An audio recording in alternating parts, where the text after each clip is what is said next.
محمد في الصف الثاني عشر، واليوم نحتفل باليوم الوطني الثالث وخمسين لدولة الإمارات. اليوم هو مو بس يوم احتفال، اليوم هو اتصال أعمق فخر وعز لدولتنا، ونحتفل بعد قوتها ووحدتها. Good morning everyone. Today we are celebrating the 53rd Union Day.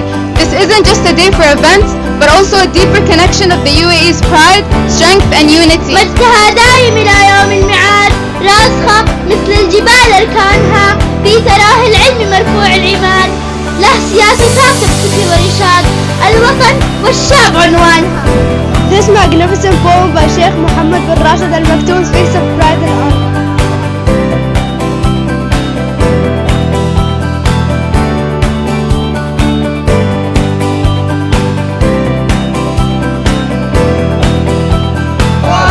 خدمة البلاد حامي علمها واستقلالها وسلامة أراضيها معاديا من يعاديها.